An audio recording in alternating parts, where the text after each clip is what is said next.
특별히 어려운 언어를 구사하거나 굉장한 재능을 가지고 있는 것도 아닌데 주변 사람들이 함부로 대하지 못하는 사람들이 있습니다. 만만하지 않게 보일 뿐만 아니라 많은 사람들이 그 사람들의 말에 귀를 기울이고 기꺼이 부탁을 들어주고는 합니다. 비결은 다른 사람들에게 만만하게 보이지 않으면서도 호감을 끄는 데 있습니다. 만만하게 보이지 않는 수많은 방법이 있지만 다른 사람들을 기분 나쁘지 않게 하면서 만만하게 보이지 않는 방법은 많지 않습니다. 오늘은 책 만만하게 보이지 않는 대화법에서 소개하는 호감을 끌면서도 만만하게 보이지 않는 4가지 대화법에 대해 알려드리겠습니다. 1. 문장의 끝맺음을 딱 부러지게 말하라. 문장의 끝맺음을 두루뭉실하게 하는 사람은 듣는 사람을 초조하게 만들 뿐 아니라 상대에게 우유부단한 사람이라는 인상을 심어주기 쉽습니다. 예를 들어 소개팅 상대가 인도 요리를 좋아하세요? 라고 물어봤을 때 안 좋아하기는 하는데 있으면 먹기도 하고 라고 말하는 사람보다 네, 좋아합니다 라고 말하는 사람이 더 좋은 인상을 심어주는 것과 같습니다. 대화를 잘하는 비결은 어쨌거나 짧게, 그것도 될 수 있는 한 아주 짧게 딱 부러지듯 단정을 짓는 것입니다. 말을 조금 길게 하고 싶을 때도 앞에 먼저 결론을 내려놓아야 합니다. 그 뒤에 자기 발언의 근거나 보충의 말을 15초 안팎으로 덧붙이면 됩니다. 2. 상대방보다 심리적으로 위에 서기 위해서 상대방을 긴장시키는 말을 하라. 대화에서는 될 수 있는 한 심리적으로 상대방의 위에 서야 합니다. 심리적으로 위에 서는 것이야말로 상대방을 내 생각대로 움직이게 할 수 있는 가장 좋은 방법이기 때문입니다. 심리적으로 위에 서기 위해 상대방을 긴장시키는 방법이 있습니다. 긴장하지 않으셔도 괜찮아요. 언뜻 보면 긴장하지 말라고 부드럽게 말하기 때문에 긴장감을 풀어주는 부드러운 사람이라는 인상을 주게 됩니다.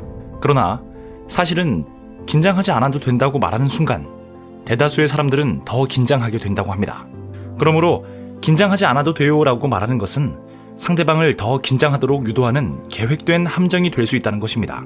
부드러운 말투로 상대방에게 친절함을 어필함은 물론이고 상대방을 긴장시켜 심리적으로 위에 서는 숨은 목적을 이룰 수 있습니다. 3. 가끔은 빠른 속도로 말을 많이 하는 것도 무기가 된다. 미국 시라큐스 대학 심리학과 맥케나 초크 교수는 담배를 끊자고 주장하는 내용이 담긴 녹음 테이프를 학생들에게 들려주었습니다. 이때 초크 박사는 녹음 테이프의 이야기 속도를 빠른 속도, 보통 속도, 느린 속도 3가지로 나누어 들려주었습니다. 결과적으로 학생들은 빠른 속도로 이야기를 말할수록 설득의 내용을 더 많이 받아들였습니다.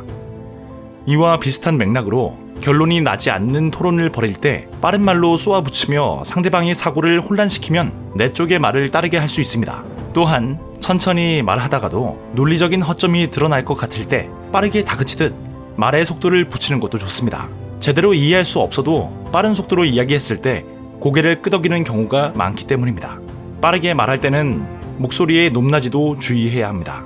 빨리 말하려다 보면 고음이 되는 경향이 있는데 이런 모습은 히스테리크한 인상을 주기 때문에 바람직하지 않습니다. 그러므로 빠르기는 해도 최대한 목소리를 절제하면서 말하는 것이 좋습니다. 4.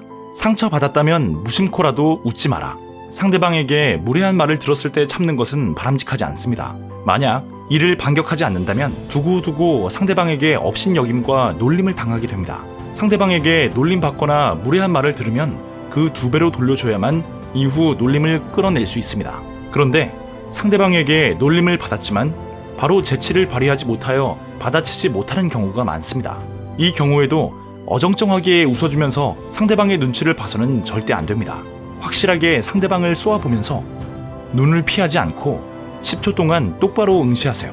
그러면 상대방도 손바닥 뒤집듯이 태도를 바꿔서 아 미안 농담이었는데 라고 말하게 되어 있습니다.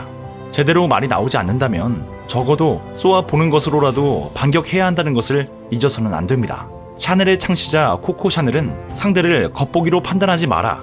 그러나 명심해라. 당신은 겉보기로 판단될 것이다 라고 말했습니다. 실제로 말은 당신이 겉으로 어떻게 보이는가를 결정하는 가장 중요한 요소 중에 하나입니다. 함부로 무시당하지 않을 만한 말투를 구사했을 때 비로소 다른 사람들이 당신을 만만하지 않게 생각하는 것과 같은 맥락입니다. 강한 사람보다 강해 보이는 사람이 이기는 사회이기 때문입니다. 앞서 알려드린 강한 사람으로 비출 수 있는 대화법을 무기로 삼아 여러분들이 언젠가는 정말로 강한 사람이 되시기를 바라겠습니다. 책, 만만하게 보이지 않는 대화법을 참고했습니다. 책갈피였습니다. 당신의 성공과 행복을 응원합니다.